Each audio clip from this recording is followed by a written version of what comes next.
You can just cancel that down now.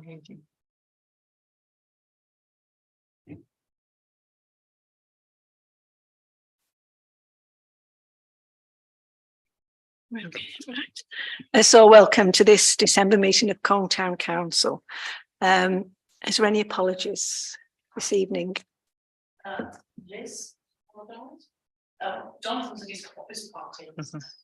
Yeah, I've also had apologies from Councillor Lord. Are we happy to accept those apologies, members? Yeah, thank you. Is there any declaration of interest of anything on the agenda? No. Item 4 is the minutes of the meeting. There's 2 sets of minutes. Is there any comments, amendments, errors on either of these minutes? Anybody can see? David?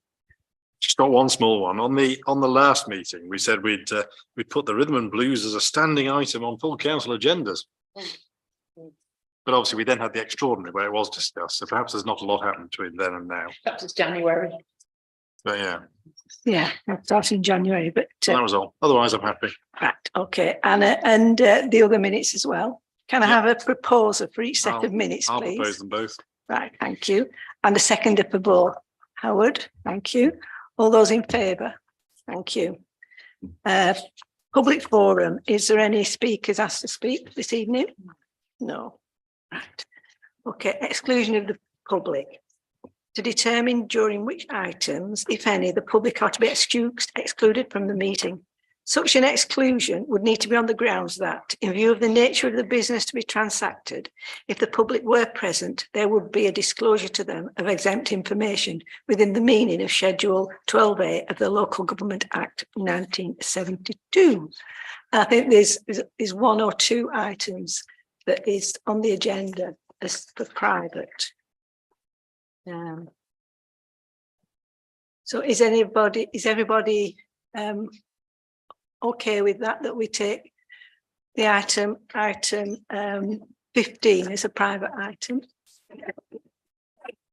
Yes? Yep. Thank you.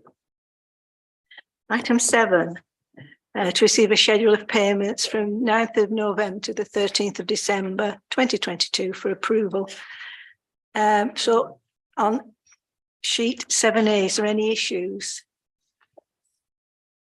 See, David is. I just had one question. On the second page, about 3/4 of the way down, we've got the deposit there for the dry rock treatment. Sorry, repeat that. About 3/4 of the way down on the second page, we've got the deposit for the dry rock treatment of several pounds. Do we know what the total is going to be approximately? That was 50% of it. 50%, right? Okay, jolly good. That's all. Otherwise, I'm happy. Can I have a proposer then for those? Howard, seconder. I'll second them. Thank you, David.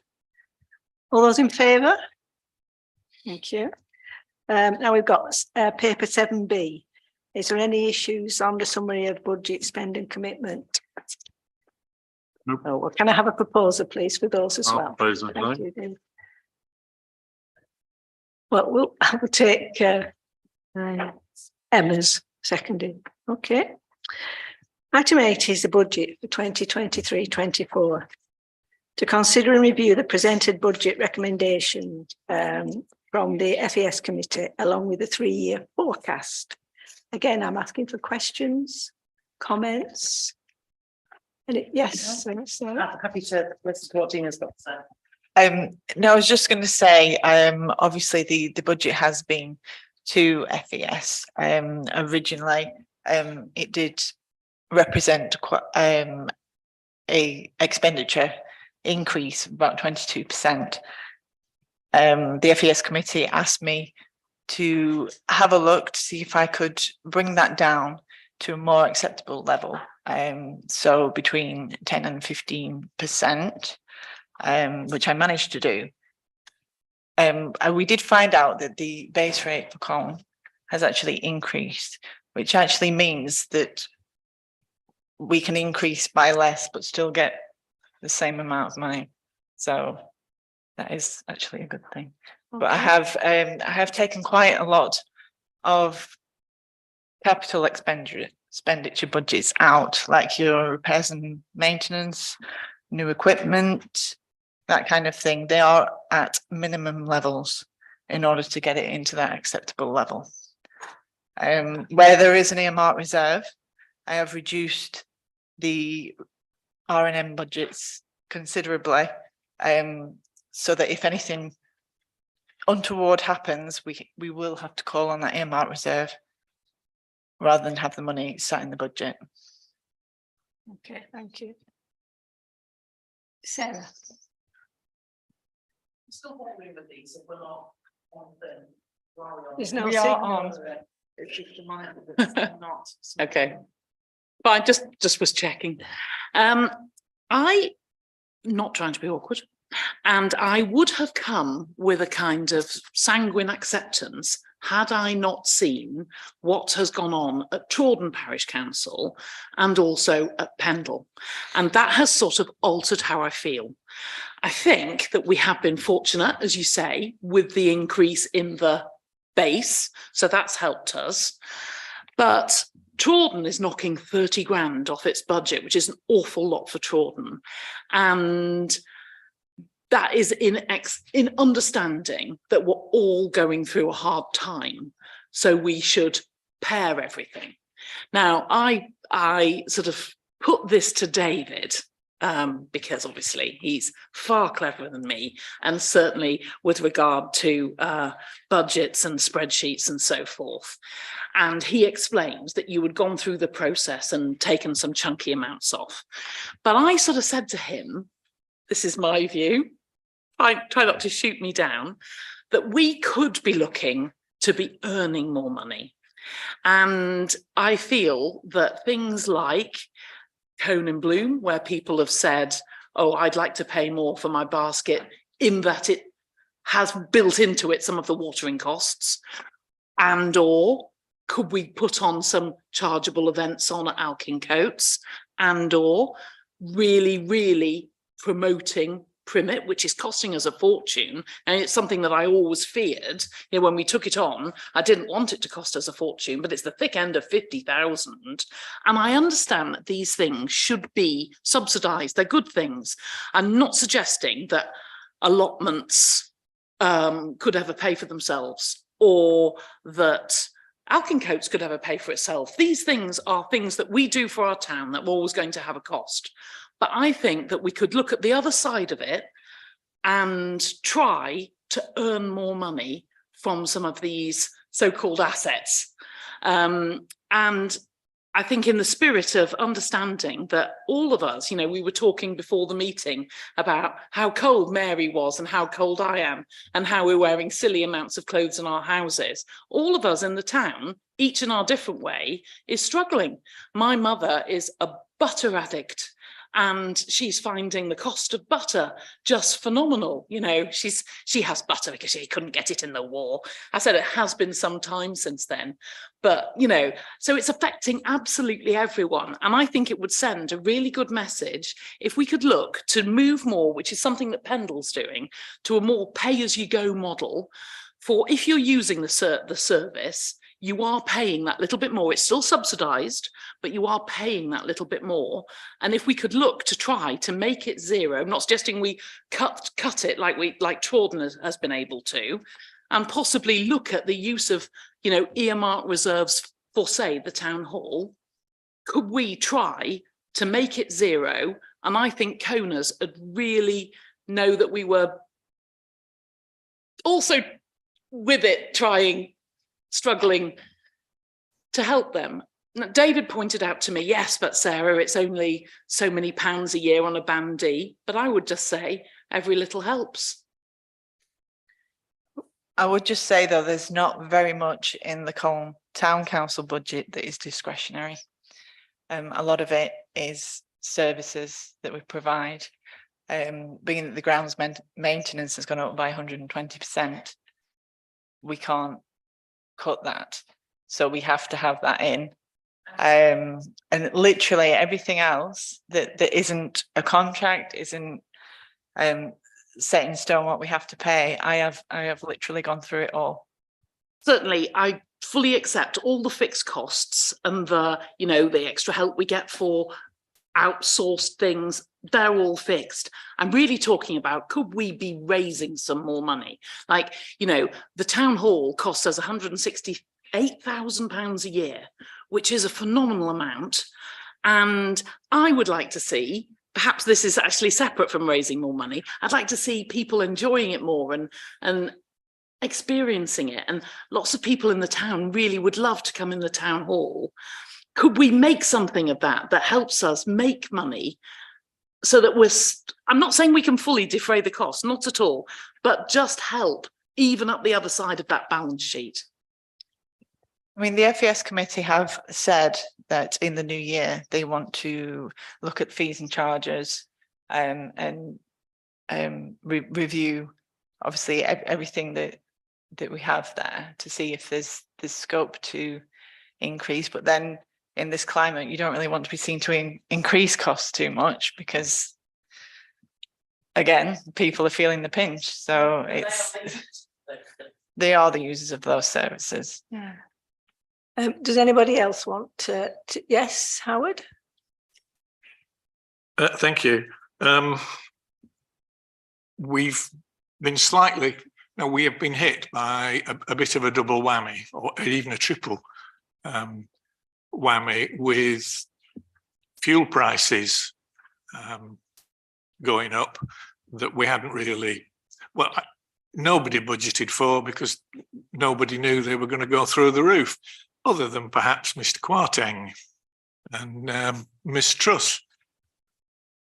We have then, as a result of fuel going up, been hit with inflation knocking on the door at 11%, either just over or just under.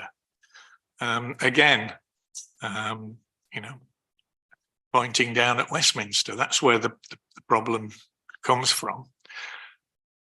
The other part of the equation is that this is the year that all the tenders for grass cutting, looking after the benches, etc., became due. So we've had to build in the question of, or not the question of, the amount of money that those tenders are now going to cost us, because obviously the people that supply that have costed the tenders have had to put them up, because we're talking of prices from 3 years ago, and a lot of the tenders rely on people using mechanical equipment, so they're buying fuel, so the whole thing has gone up. And I think it's true to say that the tender figures have come in on a better side than perhaps we were thinking at one stage. And from memory, be corrected if I'm wrong, they've at least doubled, if not more, when you take them all together. Now, we've been quite lucky in being able to it's part of the private item later on, that we're not stuck within the hands of one. It's spread out a bit more than perhaps we thought. But yes, we can get it to nothing. We could cut the grass in Elkin Coats once a month instead of once a fortnight. But then the number of they'll be lined up outside saying, what have you done to the park? We can not look at the benches. We can not look at the bus shelters when they need doing. And there are a lot of the bus shelters that do need looking at. So, you know, we have to be careful. You know, so what are we going to take out to reduce that to nothing? At the FES, as Gina said, we did say we needed to have a comprehensive look at sorry, I nearly said cheese and farge, fees and charges that we have, so that we can offset the cost of Primmett and this building with the weddings and hiring it and so on. I think, you know, we're not looking at the same. I know the question of, well, Trawden took their community centre over and it's all hunky-dory and it's firing great guns, but Trawden is a bit different to Waterside and that bottom half of Cornwall along Burnley Road. No, I know they don't, but it was mentioned when we talked about taking over the community centre that the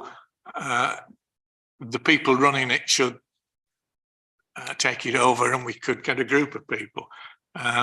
Unfortunately, the group of people that were running it decided that they were getting a bit long in the tooth and couldn't find people to take it over.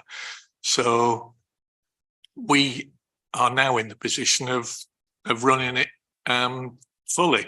Improvements have been made there. So yes, I think there is scope for increasing the charges, but some of the uses there are things like mother and baby groups and toddler groups and so on. Are we going to penalise them? There's a very fine balance to strike between all this. You know, Sarah's a bit late at the table with the suggestions of we should knock it down. Everybody at the FES meeting was unanimous in saying if we could get it between 10 and 15%, we were doing well with the problems that surround us that aren't of our making, and to have actually got it down to 7.2%, I think is well. When I first saw the figure, I didn't exactly whoop for joy, but I thought, well, that is very, very good. And I think the thanks of the council should go to Gina and Stephen for the work that they've done in getting the increase down to, acceptable is the wrong word, to the lowest that I think we can get it without affecting services this coming year and future years. So I'm afraid what we've got is, well, it's not what we've got. We can always trim more off, but I'd like to know, you know, what we're going to knock off and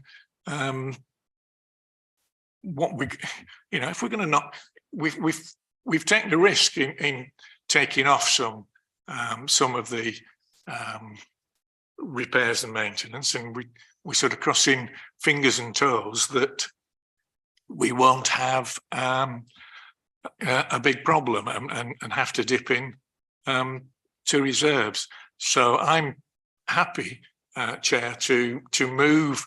I'm assuming that the recommendation set out is that it's the 7.2% rise. I think the recommendation was to increase by inflation, which would give you a bridge between years 2 and 3. But obviously the budget that's there is 7.2. So it would be nice to have the bridge in between, but I you know, I think we have to get it as low as possible and cross our fingers and pray for a following wind. And what we are talking about, I know it's something that Councillor Nixon always talks about, is the amount it is a year and the like, and for a week. And we're actually, the actual figure is 31 pence a week and £15 £87 for the full year. So I think that is that the 7.2% one. I think so. Are you looking at the main precept? Band 6, the band 6 one, yeah. It's the one that's highlighted in like a The yellow. colour. Yeah, yeah.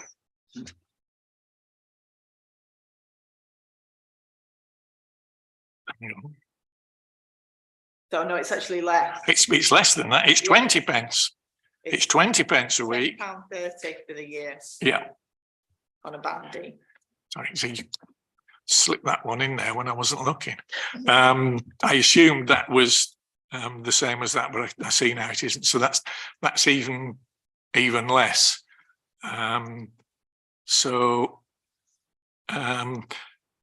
People will know when, unfortunately, when people get their bill, the first whopping bit they get is all down to the county council. The next whopping bit they get is police and fire. Then they get Pendle, and then at the fag end of it come the parishes, and they're always the smallest bit of it. But I'm quite happy to move that we do the 7.2%. Thank you. I think Sarah was, you were talking about sweating the assets. Making money. Yeah, yeah. But I think the issue is, Sarah, just off my head, is that it's the staff. I think we've got enough staff down to be doing that, because people don't just come flocking. You know, you have to advertise and you have to do promotions and all that. And I think that is an issue if the staff haven't got the time to do it. Yeah. I mean, Dina and I have had this conversation. We had it really recently because we were talking about the soapbox rally. And the soapbox rally, we haven't got the staff here in this town hall to cover that event. It's really important that the town hall is open. So it's really important that we do it ourselves, in my view, that we do it and step up and do it. And certainly that was the case, that we used to do a lot of the things. And that is the point. I know we're working for nothing, but we still do it though. I come to every event and get stuck in, Hmm. and I spend the time at the Blues Festival doing everything. So we just need more of us to do it, I think. So I just feel that there are these opportunities throughout the year. Perhaps I'm being optimistic, but I know that there's a pent-up demand to come in this town hall, and it's so expensive, isn't it, for the year? And I would just love to show it off and use it. I feel that there are opportunities at Alkincoats too. You know, we could have car boot sales where they actually pay us at Alkincoats, and we could just lay on little bits around the side. I'm not suggesting that would defray the cost. It wouldn't, but those small sums where we've made money, they perhaps might not be 5,000, they might be 10,000 or 15, and that will bridge the gap. That's what I'm saying. David. Thank you. Yeah, I think you're right. The discussion on FES was about the fact that 20% was shocking and far too high. It was all a nice big list of nice fleshy costs and things. So yeah, the challenge was to try to trim things left, right and centre. So we obviously also got the papers quite hot off the press at FES. So I've been able to go through things a little bit more now. And I think putting things into perspective, I think what we've got in the budget appendix 3, the 3-year summary, what we're looking at there is the jump to the 754, which is the 7.2% increase. Now that obviously benefits jumping from the 674 that we have this year by the 4.4% increase in the tax base and then the 7.2%. So that's really adding almost 80,000 in total to our total costs, our total budget. So it's good that the tax base has gone up. That's one thing. Now the question is then we get an extra 50,000 from the 7.2%. Now Howard notes about the fact we want to not dip into reserves and that kind of thing. But what are reserves for? Reserves are for rainy days. Reserves are for giving us a pot of money to use over the longer term. Now, if you look at the next couple of years where it jumps to 780 odd and over 800, those increases are 3.6% and 3.3%. So they're much more manageable. They're in line with the Pendle sort of number, which is 2.99% this year. I think is the maximum they can do. So you could say we could cushion year one in order to then look at years 2 and 3 to be more manageable. I think also if you look down the income columns there, you see there's several of them, which I think Sarah's touched on. The things like we talked about allotments. Now, allotments, we can't put the prices up instantly because there has to be a 1-year notice period on that. But again, allotments are a subsidized item. If you compare the cost over on the left there with the income on the right, then the allotments are subsidized. Same is true if you look at things like Primmett. You know, we've only got 8,000 of revenue, but 50 odd thousand of costs. So what can we do to increase that? What can we do to increase the revenue for the Cone and Bloom? Several thousands of pounds on each of those, I think. And similarly for the town hall as well. The proposed income there has actually gone down from the current year. So again, what can we do to use these assets? Otherwise, we become a council where we have big fixed costs. The fixed costs of all our staff, the grounds maintenance contracts that we've tendered, they become fixed costs. So our ability to flex is therefore becoming more and more limited.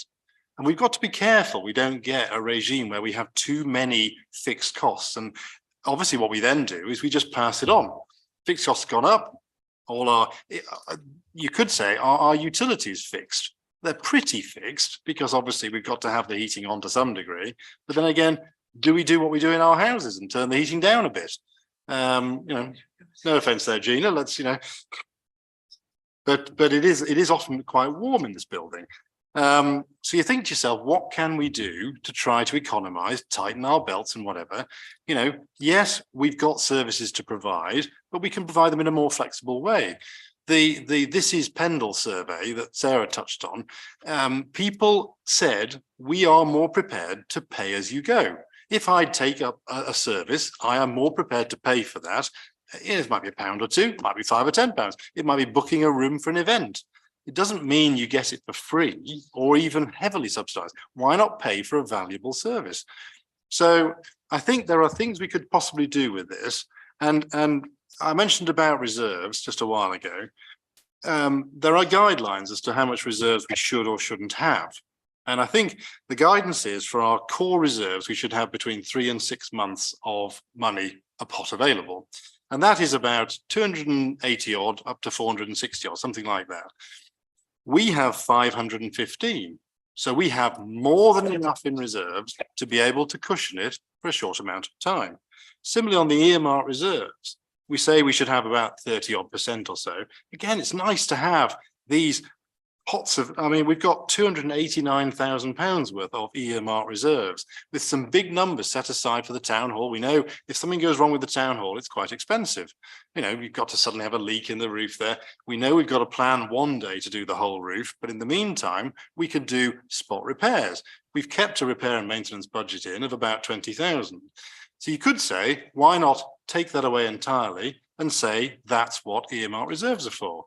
I think I mentioned this at the FES meeting. These are the sorts of things where they are, by definition, one-offs.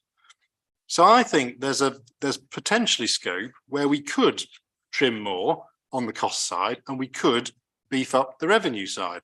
We have, you know, Nathan runs our facilities manager. He could be advertising these sorts of events and activities and things.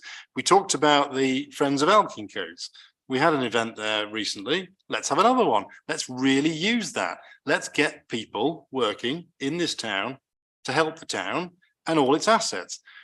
As a town council, we've decided that we should take on these assets in order to preserve them. What we don't want is them to be out of our control. You know, you look at compare Cone to Nelson, for example. You know, our actual precepts are pretty similar overall. But we know they don't spend theirs on a town hall. We know they don't have very many assets at all. Don't do bus shelters or. We know they don't do bus shelters, but they pay a contribution to these sorts of things, but they're not in control of their destiny. If Pendle suddenly said, well, we've got to cut the cost dramatically, we've got to not look after any parks, Nelson would have to then decide what to do. Whereas we are in control of our destiny and our assets. And I think that is important as a town that we can get to do that. But obviously, as I touched on earlier, we've got therefore a lot of costs built into our cost structure. So we've got to think how to use that and how to use those for the benefit of the town. I did have one factual question, and that was actually on the Blues. Now, I thought the Blues was we want to support it going forwards. We've agreed we're going to do that. At what point do the Blues Society take on some of the costs? Or do we, because we've got in this budget, we've got 60, 60, 60 for the next 3 years. Are we looking to offset that and get them to take some of that burden? The idea is that each year they will take on more and maybe some of the operational stuff, but it's not something that's going to happen. No, they haven't. Overnight. We have agreed to support them for the next 2 years in order that they can get a cushion that they can work from. What we're hoping they'll do is they take a more of a role, even in year 2, for example, is that income line should go up. Let's get them really marketing it. That's what they're supposed to be doing. And then let's see what they can do ultimately to help us with some of the costs as well. So let's sort of bridge that gap, 60, take it down a bit and take it down a bit. That's what we need to be aiming to do. We should put pressure on them to do that. They're keen, they're enthusiastic to do that. And they can apply for grants as well, whereas we as a town council can't. No, I've been trying to get them to do that for. Exactly. So I mean, when do we have to submit? Is it early February? It's by the 3rd of February, but we usually submit sometime in January. Right, okay. We've got FES and then we got the full council. Okay. I mean, I propose that we have an aim to see, can we make it so that it's actually 0? We've got the 4.4% of the tax base, so that gives us some increase. What can we do to try and make it 0? Do you have anything to say as a chair of FES, David? I've got quite a few things I could say, Chairman. And I think part of what Sarah said at the beginning of her speech does have a certain amount of sense to it, in the fact that there are a lot of people out there who can't afford what they're paying for things now. And it's only going to get worse. Well, the problem is some of our costings, and they've arisen over the years, you know, not just over the last couple of years, over several years, by taking certain services on. And by taking them on, we've committed to financing them. And just to give you some figures, they're not individual figures of separate contracts, it's the overall picture, is for the GM numbered contracts that we got 3 years ago, and we've just come in March to come to the end of the 3-year contract. The total for those contracts was £42,609. We have just tendered for the contracts again, GM1 to GM6, and the total for those, that's without any additional day-to-day work that crops up, the total for those is 93,278. That's for the same work. And it's gone up 51,000. So next year we're going to pay 51,000 a year more for the work in those contracts than what we have done this year. And part of that is because things have gone up a lot in the last year, but also they've gone up over 3 years anyway, because the 3-year-old prices, and now they've gone up anyway. But with all this extra inflation, it's nearly 2.25 times what it was. And we can't do anything about that, because most of it, a lot of it is the park. We've agreed to take the park on and we're stuck with it. We can't just shut the park down, otherwise we're as bad as Pendle, won't we? Because Pendle said to us, if you don't take the park on, we won't cut grass anymore. That's how it came to us. And you've got to admit that is how that came to us. I do think there is a little bit of manoeuvre room in the reserves. What we've got to be careful of is reducing the general reserve, because that is the part that has to cover 3 to 6 months of our turnover. So we have to be careful with that. And another comment I have, Chairman, is if we take it out of reserves this year to balance the budget, so we don't need to put an increase on, that all seems fine and all hunky-dory until you look forward to next year. Because David's already said next year, the budget only probably needs an increase of 3% on, because we've got the figures projecting forward for next year and the third year, and it's about 3% that we need to increase it. But if we take out of reserves this year, that's not true. It'll be what we've taken out of reserves this year to save the percentage plus the 3%.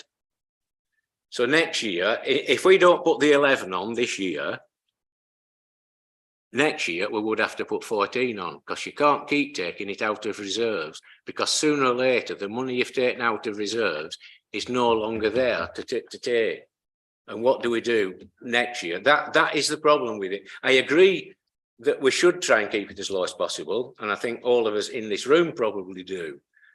But it's like having some cash at bank, isn't it? And if your wage isn't enough, and every year you have to take a little bit out at bank to top it up, instead of getting more wage, eventually what you've got in bank runs out, doesn't it? And that is the problem with the reserves. If we don't put it on, if we don't put something on this year, we'll be 11% plus 3% short, so we'll be 14% short next year. That doesn't include any inflation that goes on in the next year as well. And that is my concern. I think we can manoeuvre a bit, but I don't think we've got a chance of coming down to zero. And that's my honest opinion. I'd like to do, but I don't think we can. Take your point about, obviously, as you say, if you don't do it this year and use some reserves, but I think what this is more about is almost like it's rebasing what you spend your wage on. So you almost don't need to go to the bank in the future, because you've rebased how much you turn the electricity on, or how much gas you use, or how much you use your car, that kind of thing. But that's all about rebasing your life. So if you can rebase your cost structure where you've got the flexibility, and you can rebase how much extra money you can get from renting things out, hiring things, using friends groups, etc., managing the blues, etc., they're the sort of rebasing around the edge, so you don't have to go to the bank again. But again, the purpose of reserves, as I see it, is you've got this idea of things are sort of 3 to 5 year cycles on reserves. And if you're saying, well, we'll do this now because things will change. I mean, if you look at the government's forecasts or the various other funding bodies, sort of economics bodies about what inflation is going to be, I mean, I saw that inflation is still going to be around about 10% next March, so March 23. If you look forward to March 24, though, they're saying it could be somewhere around about 0 to 4%. Obviously, as the whole things go through the cycles, and there they go. And you could argue that sometimes they might start to go negative even, because, you know, everyone's put their prices up now and they're going to start to come back down again. So therefore you're into deflation then. So it could be interesting in a year and a bit's time. I will just say that obviously the town hall is a grade 2 listed building. So when you're at home, you can turn the heating down, or you can cut on costs or whatever. We can't really do that with this building. The heating system, in order to be able to turn it down, you would have to replace the system, because it's either on or it's off, and there's no in between. The boilers just simply don't, no, they won't work. Obviously with any like for like replacements, we have to use proper materials, we can't save in that sense. And if you spend your earmark reserve and you don't have that to call on, then you could end up in a bit of a pickle. Sarah? Obviously, I do know about listed buildings. Actually, the optimal temperature for a listed building is about 14 degrees, and that's probably how hot the Victorians would have been. But I totally get what you're saying about your boiler. And I think that actually now is the time that we stand back and look at this situation, because, you know, you thought David was having a hot flush earlier, just come into this room. There are public sector decarbonisation grants. So we're always opining, aren't we, that we can't apply for grants because we're not a charity or we're not a separately registered body. We could go for a big decarbonisation grant. We could, there's lots of hidden roof slopes. We could solar ourselves to the max. And looking at those windows there, there's massive amounts of plate glass. And in a listed building, the way to go actually isn't double glazing, because double glazing fails. It is secondary glazing, which, okay, perhaps we don't do the whole thing in a wanna, perhaps we just do the rooms that are used mainly, but you could secondary glaze this town hall, and I bet you the payback time on it would be fairly rapid. They don't have to be those fancy things that they're very grand, those ones in the committee room where you've got whole new windows inside. They don't have to be as grand as that, and they can be removable. Is this an opportunity? And, you know, I'm chairman of the Climate Emergency Working Group on Pendle Council, and we had a meeting last week and we opined lots of things, but we said, is this horrible crisis making people think more deeply? Because previously we were just sort of going on as we were and going, oh, there were no thermostats in the town hall, annoying, yeah, what a downer.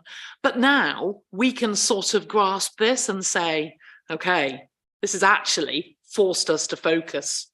And I think it is true that we are in this horrible situation, but it will lessen, because there are lots of things that will be coming on stream that will make energy prices go down. But while we're being forced to think about it, I really think we should. I can say we did have someone come to the town hall to assess the heating system for the decarbonate, but they said we wouldn't qualify because of the system. They said they couldn't make it work. So we were going to apply, but he said there was no point because we wouldn't qualify for it. Not around with it, I don't know. Yeah, I think, as I say, I think we know it costs a lot, and we know, but it's the time, it's having someone to do it, and, you know, grants you might get turned down. It's the not knowing. We can't sort of throw the baby out with the bathwater. We've got to be fairly cautious, but we do want to be able to make it pay better, you know. But I mean, I presume FAS, I mean, we can't decide anything today, really, can we? I mean, it's not, I don't know what. Chair, I think it's disappointing though that, well, I'll say the Coburn prices because they're the two that have spoken, have left it to the last minute to come up with these, I was going to say proposals, but there aren't any firm proposals. It's all, let's look at it and take a bit off. Now, I'm quite happy if they want to take it to, when is it, 17th of January, next FES? Or is that the council meeting? Sorry. But, you know, let's have some concrete proposals of what we want to take off or what we want to charge. I mean, I can see it now, somebody coming up to the town hall and say, well, you can come in, but, you know, it costs you £5. So it's my town hall, I paid for this was paid for by my great grandfather in 18 blah blah blah blah blah. You know, we've got to be careful and sensitive about what we charge for in this building. Yeah, we had a lot of people come round when it was what was it, the Jubilee, when Jeff Cranby took people around, and then he took them round from one of the things that the bid had organised. I think was it the bid? Was it, I don't know, was it Halloween or Christmas? Well, anyway, I don't know. Jeff, It was the food festival, I That think. was it, yeah. food festival, yeah. we just said it's a tenner to go around or a fiver to go around, we wouldn't have had half the people. You know, I think people would have argued about it being their building, and there are a lot of people think that this building is their building. You know, it has you only got to look round the walls here, and people do really believe that. And you know, I wish we were in some of the same position as Nelson Town Council. Nelson town bid and everything has had literally, but well, at least it's had 25 million thrown at it recently, and other amounts of money that we don't get a look in at. And there are lots of economic problems dotted about the place that are going to likely trip us up. And, you know, I don't want to make the political point, but it is a political point that at the moment we've got a bunch of idiots in Downing Street. You know, they don't understand how things work. The union put in a claim for X amount, and they say, well, you can't have that. But then you have a meeting and you settle for Y. They've forgotten how it works, I think, and it just bothers me that they don't seem to have a handle on the whole thing, and that is what is destabilising things. Why we've got I'll stop there before I go into overdrive. But yeah, I'm quite happy that we look at it in. Well, there's two strands, isn't there? There's the one about. Well, we are already doing things. We are already looking at. We've already said we'll look at all the fees and charges and what have you. And, you know, as a general plea, we would like to see more people at events like the Christmas event helping. You know, I know the people that were there, and I know the people that weren't there. But, you know, if we're in it together, we've all got to pull together. Can I just mention the groups in the town, like Coning Bloom and things like that? I mean, the problem is, I think, a lot of the groups after COVID have like gone down, and there isn't that many people that are, you know, there are people doing things at the parish church that seem to be doing a lot of stuff like food club and goodness knows what.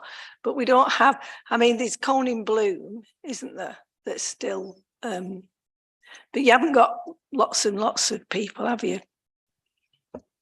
Before the pandemic, we had about 12 people. Now we've got about 5 active people that go out and do the actual work. So yeah, there is a big difference. And that would be the same for the Friends of Alkincoats. And it's the same for the Friends of Alkincoats. I think a lot of people have decided after the pandemic, it was a time to give up. They've probably been doing it 20 odd years. And so a lot of the luncheon clubs have gone because people have said, right, it's time for the next generation to come on board. And that's what we've got to try and get. We've got to get the new, younger volunteers. Yeah, but a lot of the new, younger volunteers are parents who are, you know, struggling, and they, you know, they're sort of focusing on their own family, aren't they, and getting through this time. So I've not seen any appetite for new people to come out and get involved in sort of these type of things. But maybe, you know, I mean, it's just, you know. I would say in all fairness, we were late in putting the budget together because of the GM tenders. Because we had to wait for them to come back before we could actually put all those in the budget. What I will say though is next year, Pendle will not be paying us the precept all in one lump sum, like they have done in previous years. They are going to pay it quarterly. So obviously we need to bear that in mind. We have a lot of costs that we do pay annually up front. And so obviously we may need to reorganize some payment methods to obviously make sure that things are seasonal. So obviously me and Stephen are going to look through and do a cash flow in the new year, just to obviously make sure that we have it all covered. So what's the decision then? Yeah. Well, with there being such a lot of suggestions and ideas being bandied about in various directions, perhaps it would be wise to defer it, to send it back to the January FES meeting, with it then going to the January full council meeting, which then we will have to make a decision. We have no choice. But as we've already said, some of the figures, we can't do a lot about changing them. Some we can, and I think that whatever we move tonight, part of that should also be the council reaffirming the decision that FES took to review all of our prices for fees and prices for everything concerning the council.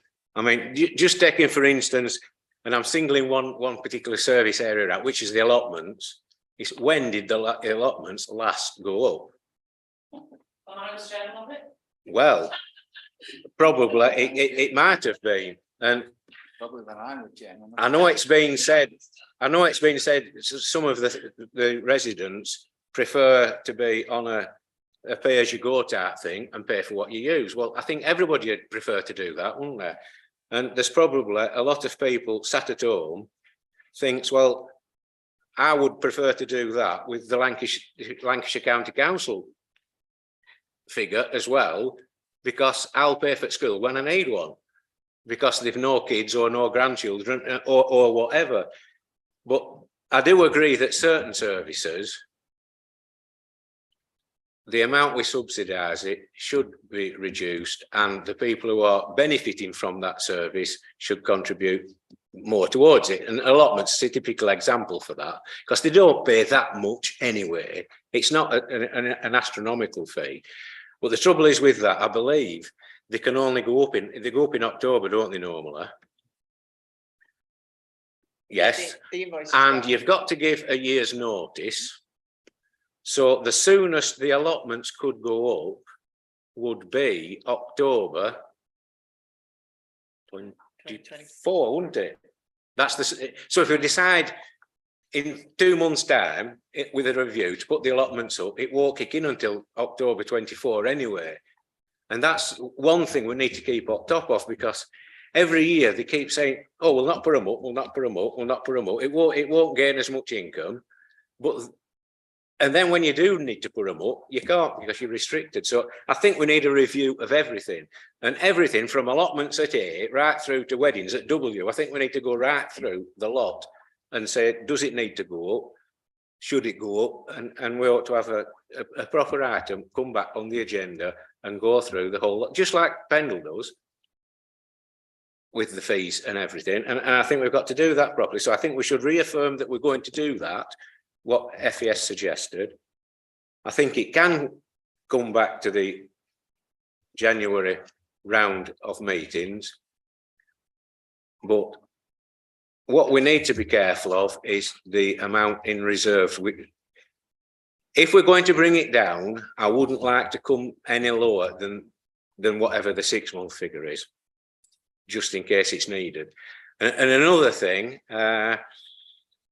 if you look at two of our service areas that we've already mentioned tonight, one is Alkin Courts Park.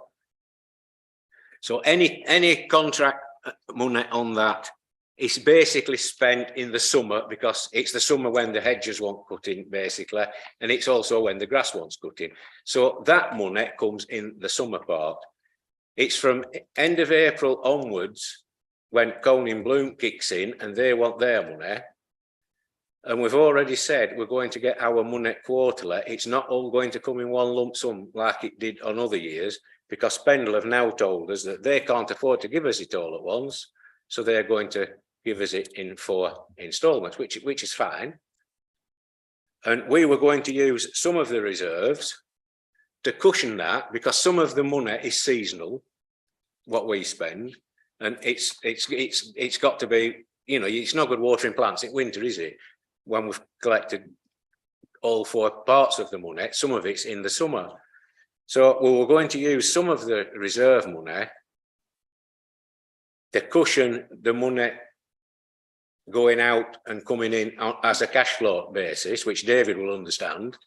And we were going to cushion the cash flow with some of that. But if we take it too low, we can't do that, because not only have you got to set off at the beginning of the year with the general reserve equal to a percentage of your turnover, it's got to remain at that throughout the year. It can't dip below it. So we also need a cushion in a reserve, which could, it may be we should have an earmark reserve specifically for that, to cushion the cash flow throughout the year. And that might be something else that we need to discuss at FES, as to whether we need an earmark reserve specifically to cushion the cash flow throughout the year. Because there's the blues, the grass cutting, and all the Coning Bloom stuff will come in the summer. And we'll only have got half the year's money by then.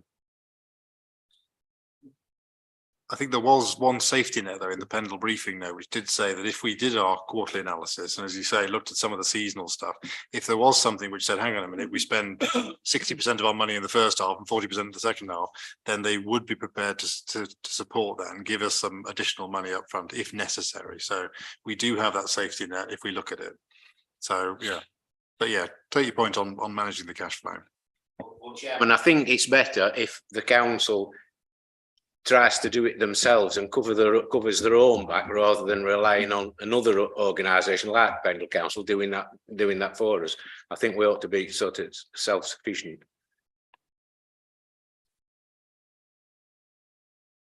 Right. So, right. Very briefly, thank you, David, for being so thoughtful.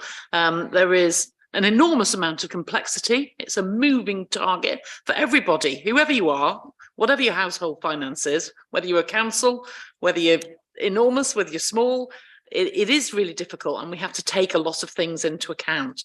I'm sure that absolutely no Coners are watching this recording, but if they were, they would appreciate in this long discussion that we've had, that we've tried, and Gina has acknowledged that we didn't have, or I say, I'm not even on P&R, I'd not seen it at all until this meeting. So I couldn't have said anything before. But we have the time, we have the opportunity to scrutinise it again. We might not get down to zero, it's possible, but I do think that there are more opportunities to make money. And certainly things like that town hall tour, I came on it, I'd have happily paid some money. Perhaps it could have just been donations, that kind of thing. There is the opportunity to make a little bit more money, perhaps not a hugely game-changing amount, but I think that we should always have that on our radar. So thank you. It looks like we've got consensus that go away, sorry Gina, consider some more, do our best and take it to FES just before the next full council. But we do need to make a decision at that, you know, whether it's whatever the others don't agree with it, it needs to get it through.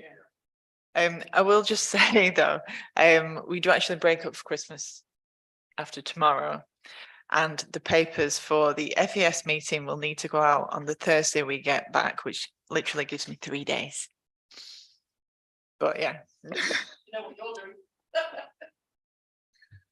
Well, that's not really very fair on you, is it?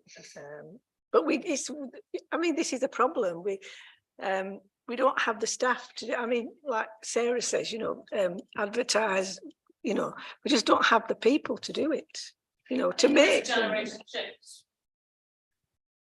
I totally get what Alice was saying.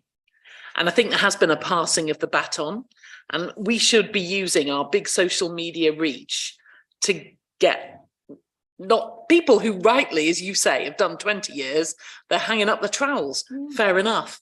But I think that there is an opportunity, there is an untapped well of people who've never considered, they probably thought it was a bit sad when they were younger, getting involved in groups like that. And they've not known how much fun it can be, the camaraderie and the achievement of doing something. I think we can help not only this council, but other groups as well by really building these networks. Just one other comment, Chairman. Can we take it as I've moved what I did move Are you before? happy with that? Yeah. And someone seconded it for me. I'll say No. No. I mean, David mentioned that the Blues costs us 60,000 a year now, and we did agree with it last meeting or the one before that we would do it in partnership with the Colne Blues Society for the next 2 years. So we're tied down there in a sense. But since we set that figure of 60,000, and it's something we'll come to later in the meeting in part 2, someone's put a spanner in the works with that 60,000 figure and virtually increased the loss potentially to 72,000. But we'll come to that later on in a private item, which we'll come to later on when we can all discuss it properly. But that's the sort of thing that's going on behind people's, you know, out of people's vision all the time. And figures are being manipulated and changed that we have no control over. Okay. So there is a lot more to do Yeah, tonight, yeah. Chairman. So Yeah. I would suggest you try and move it to the vote Yeah. now.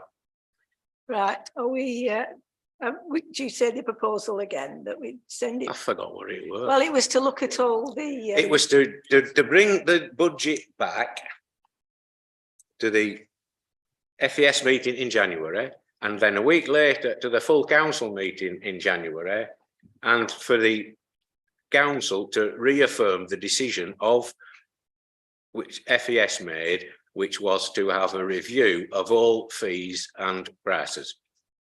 Okay. Anybody second that, or you second that? Can I have any, all those in favour?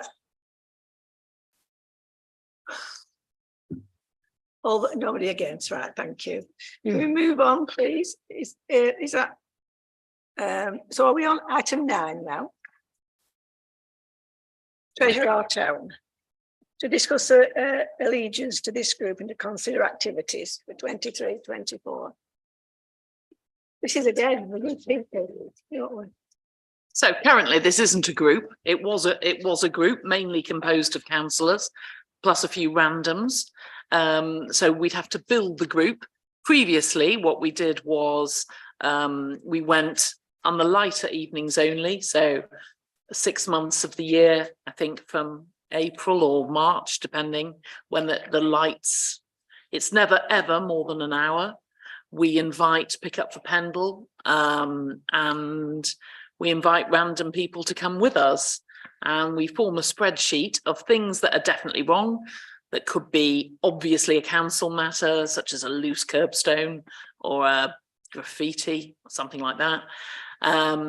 Could be a terrible substation or a wonky fence. And then it also could be actual businesses. So just to give you an example, Skipton Road years ago, there was a load of fly tipping behind the back gates of David Fishwick.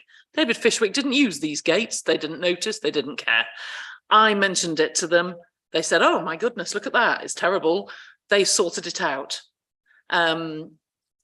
That's not because we could make them, we have no powers. It's just a matter of just working together as a community, really, and also Treasurer of our town used to send letters of congratulations to really spruce businesses. You know, if I was going to send one this week, I'd be sending it to Biro's shoe repairs, because my goodness, that's an ornament to our high street.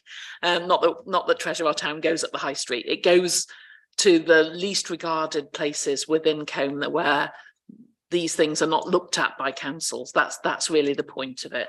So I suppose what we've got now is the luxury of time to do that recruitment, to build a campaign on social media and press releases and so on. I'm very happy to help and write those things, and to a big fanfare, choose the first place, which traditionally has always been Craddock Road. And that's the other thing, it provides this snapshot through time, so you can say things have got better or things have got worse. And you know, it's just literally 1 hour a month, and then a couple of hours of writing the letters afterwards. I've provided all the templates, but I'm happy to write them as well if you like. That's it really. So it's not a costly thing. It's not a thing that we need to put a budget in for, I don't believe. I can confirm that I have spoken to Kayleigh, who is our clerical officer, and she's happy to take on the admin for this. So it's basically, I'm presuming we want to start in April. And then sort of once a month from then, we probably need to decide when we want to meet, and people who want to be involved, so she knows who to contact and who to Will she be doing the social media to try and get people to come? Well, she'll work with Nathan to do that. Yeah. So. And Sarah. Good. Okay, thank you. So watch this space. Item 11 is planning, which is item 11. Oh, yes, it is. Sorry, I've written all over the neighbourhood plan. I'm sorry, it's me again. Yeah. So essentially, we're in the calm before the storm, aren't we, Gina?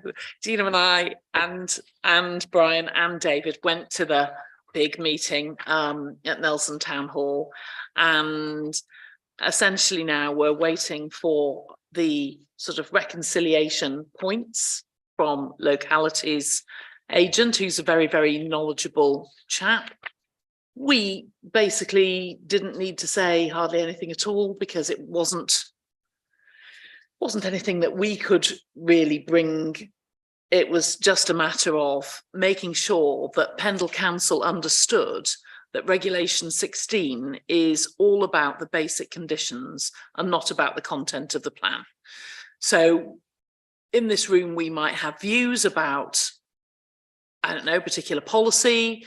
It could be something within our design code, like we are not liking closely bordered fences within street scenes, and we put that in our design code. It could be that perhaps Pendle Council don't agree with that. Well, we know they don't, they wrote that. But have we got the justification for our policy? And if we have got the justification for it, then it meets the basic conditions. And that's not in our hands anymore. It's out of our hands. It's like a baby that we've waved off to university. And similarly, it's not in Pendle's hands either. It's in the hands of this examiner. So he said now that he is reviewing all the paperwork before Christmas, and then early in the new year, he'll be issuing these notes. Now, we have been warned, we have to be on our mettle for the new year, because apparently you have 2 weeks to apply to the notes, and they can be quite extensive. So obviously I will work as hard as I can as soon as one note has been issued. If we need to have another working group, we'll have one. Sorry, it's not that, it's an advisory committee now, isn't it? Advisory committee, we'll certainly have one, but we'll share all that information by email as soon as we hear from the examiner. And was there anything else? Yeah, I think that was it. That was it. That's where we're up to. So we are still very much hoping that we can move to the end of the examination, certainly before the spring or around the early spring. And we shared our ambition It's never wise, like those documented people say, I'll be in the house for Christmas. But we share the ambition that ideally we would be able to go to referendum in May at the same time as the local elections, because that will obviously cut costs. And they didn't look that pleased with that, did they, Gina, to be fair? And there was lots of sucking of teeth, and it could be that we were wrong to share that ambition, but we thought we would share the ambition because it made sense to us. But then we were told of other places that took ages. We'll see. We'll see. It's in the lap of the gods. We will see now. We have tried our hardest. Thank you. Yes, yes, of course you can, Brian. What's happening with the Wellick report? So this is from the last extraordinary meeting, and this is to do with what is really something that's very contrary to our plan, which is the application for the Upper Rough. Now, I've got sad news to report. In that, I know that he's done a phenomenal amount of work on it, but Pendle Council has not uploaded the design and access statement. Now, the design and access statement for an outline piece of planning like that is vital. And even if he'd sent me, he sent me a little bit of a draft, but it's not even a thing that we could consider because we have not seen the design and access statement. Nobody has. And David wrote to Pendle Council and complained to them a week ago and has not had a response. I have to say, I really don't think it's good enough. I think it's very, very poor. This is a major application. And I might also add that Pendle Council did not consult Historic England. And I think that that is wrong. They are statutory consultees. And the inspector, the planning inspector of the appeal in 2016 turned down the development of the Upper Rough based on its adverse impact on the conservation area. So the fact that Historic England had not been approached, really? Do we still have to put our comment in by the 23rd? No, I have clarified that. We don't. We're not under that time pressure. We can put our comment in at any time up to determination. So let's get it right. Let's see that design and access statement. Let's have that full analysis. And I think that our submission would benefit from seeing the responses of some of these statutory consultees. I think we would benefit from seeing what LCC have to say. We would benefit from seeing what Historic England has to say. We did initially think that we were under this time pressure. We were not. Good. Okay. Any questions? No? Right. Thank you. Item 11, planning. First one is 22/0801/HHO. It's 108 Langroyd Road, Colne. Erection of detached garage in rear yard.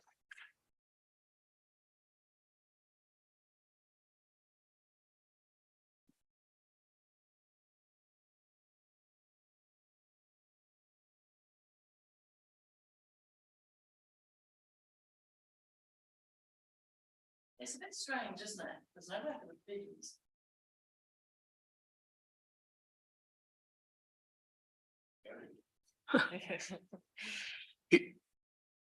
One of the plans does show still a narrow strip up the side of the new garage, but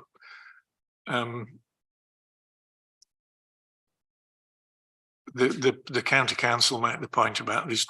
They're not bothered so much about the parking as that there should be a bin store or somewhere to store the bin. And I can't remember which of the plans, which.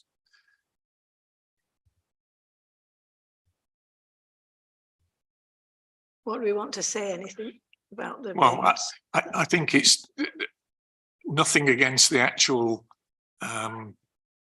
building of the garage, but that they ought to leave, that there ought to be somewhere for them to store the bins within the curtilage of the yard. Still. Happy with that? Yep. Next item is 22/0794/FUL. 71 Albert Road, Colne. It's across the road, down. It's Below.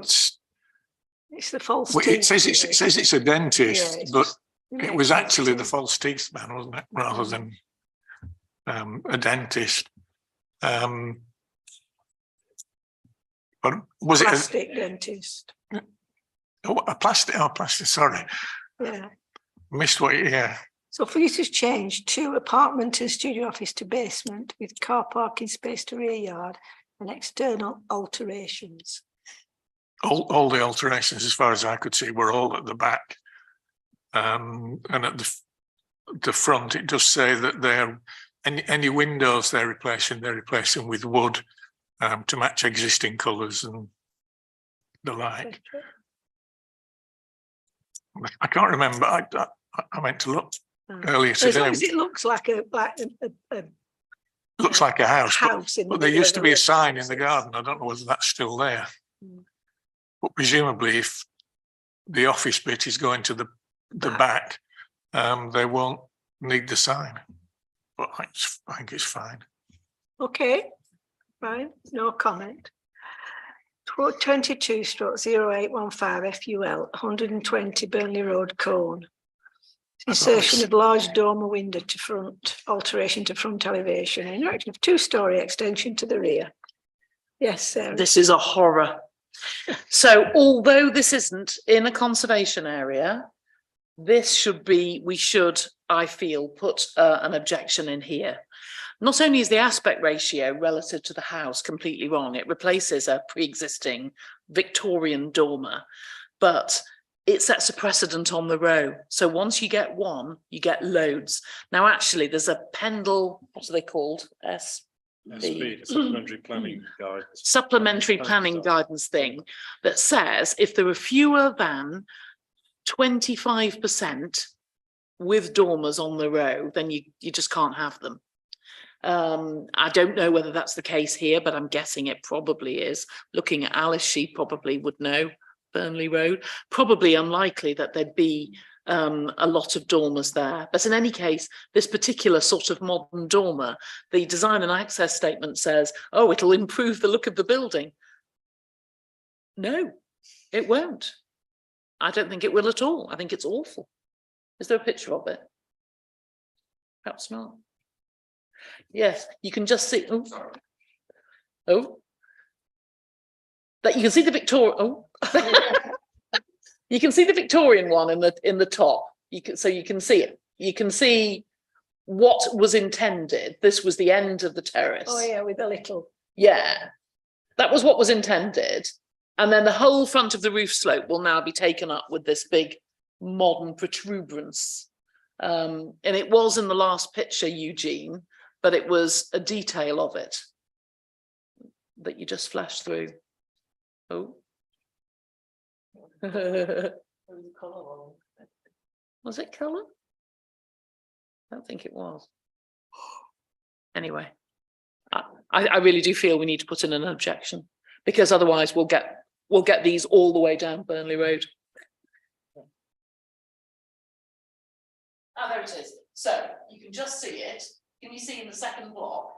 Can we? Oh no. Can we maximise? There. It's that bottom bit. There it is. See it now. Oh yeah. Spring.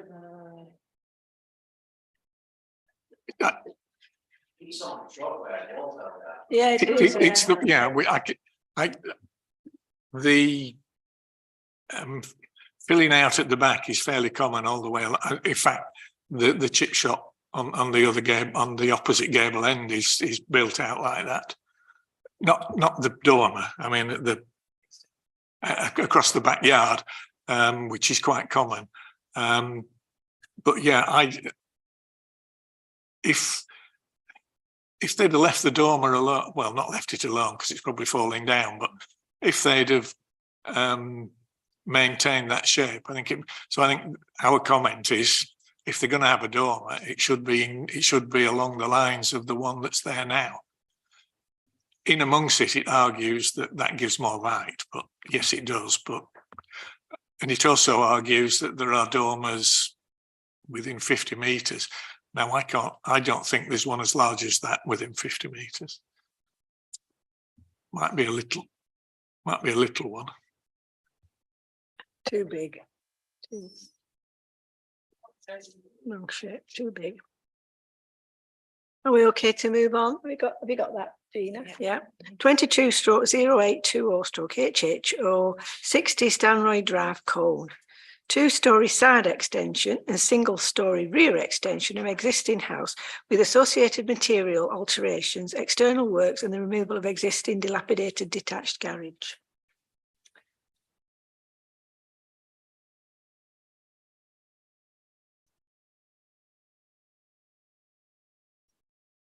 Which one is it on Stanroy Drive? One near the Hammerhead. Oh, right, at the other. In the, yeah, right at the end of it. Because the county say it's all right, but they shouldn't park on the Hammerhead. I think they said it makes it 4 bedrooms, and they say there should be 3 spaces. Now, whether they've got 3 spaces, I don't know.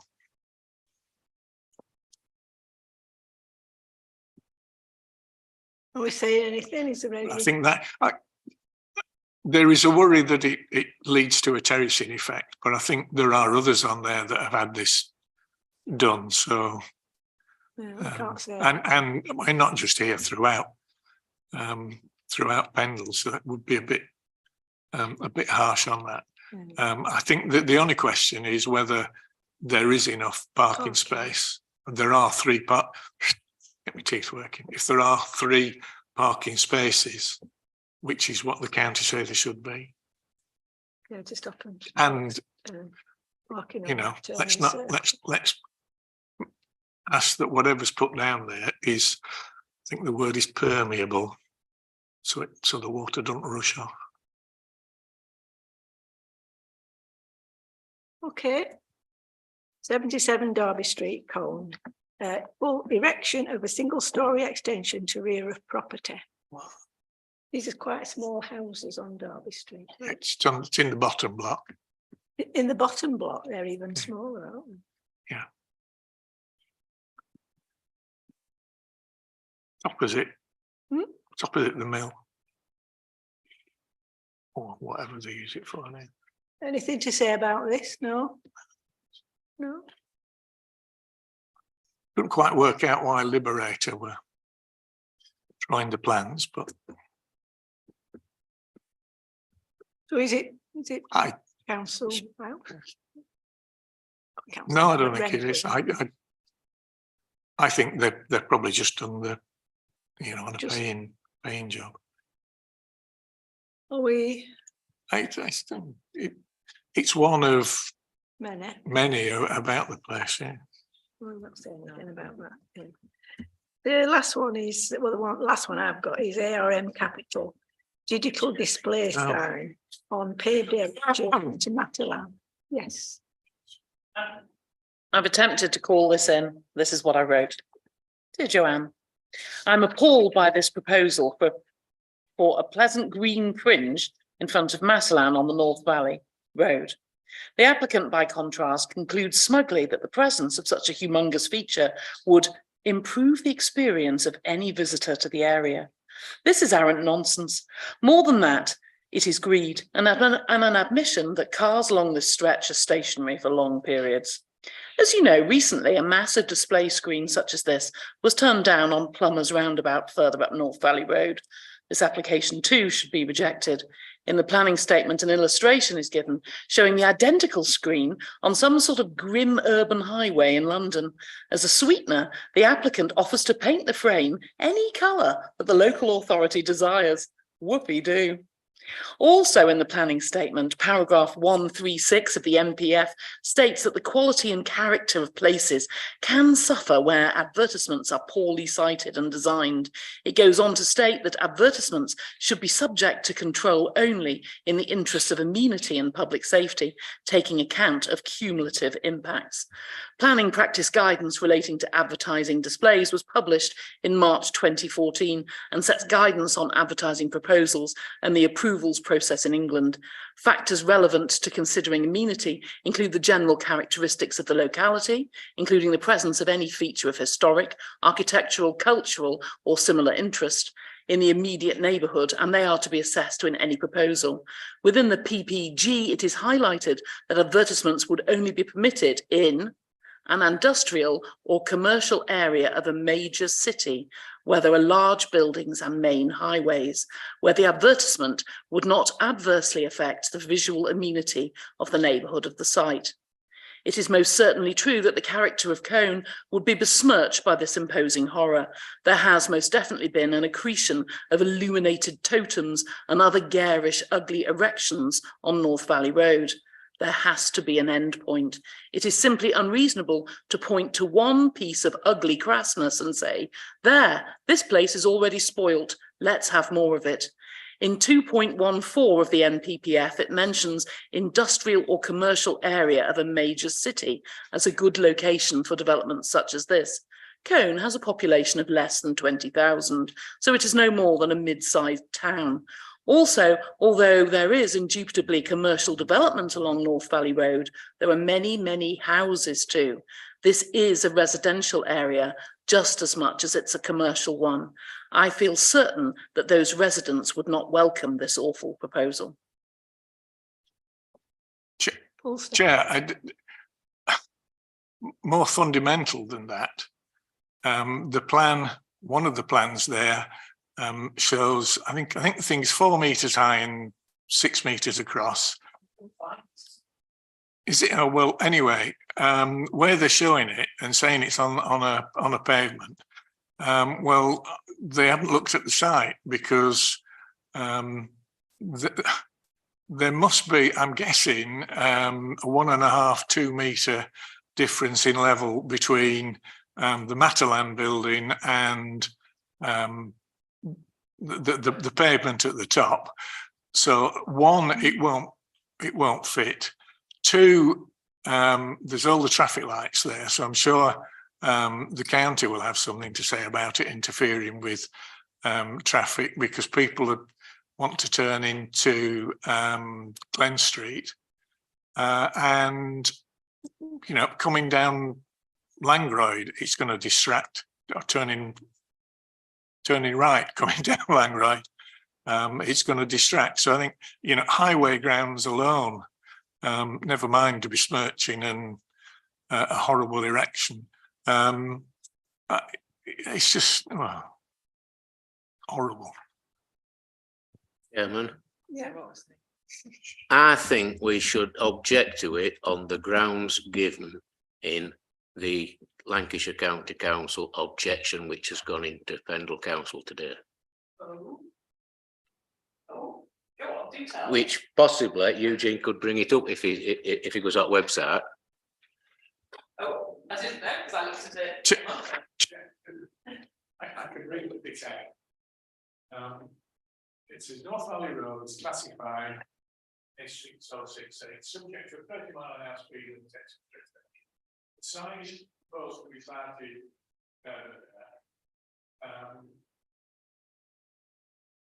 there are similarities between the site, subject to an appeal decision in Burnley, which was dismissed.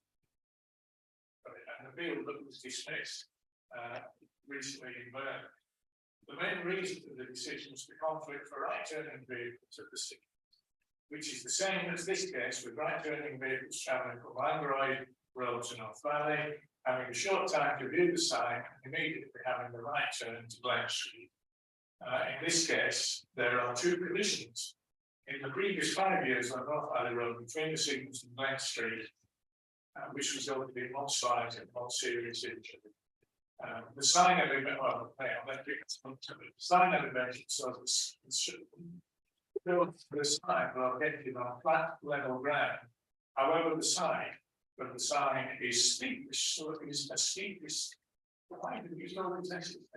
sloping grass verge adjacent to the highway and between the building, which has a narrow tarmac access street.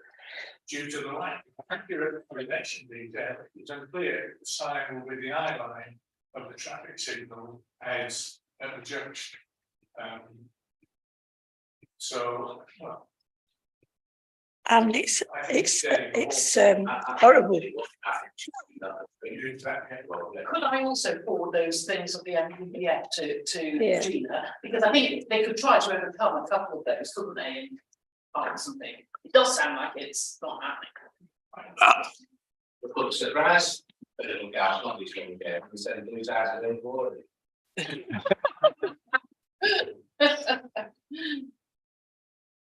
Right, okay, I'll do that, yeah. Has there been any correspondence? No. Date and time of next meeting, Tuesday, the 17th of January. What are you saying? Items for future month's agenda, yeah. Budget. Right.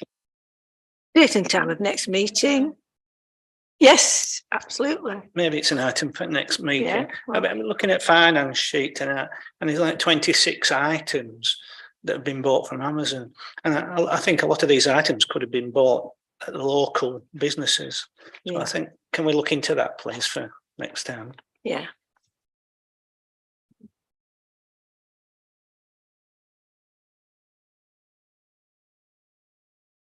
Yeah, okay, so I've got a note of that, Brian. Right, so this is the end of the public meeting. So can we turn the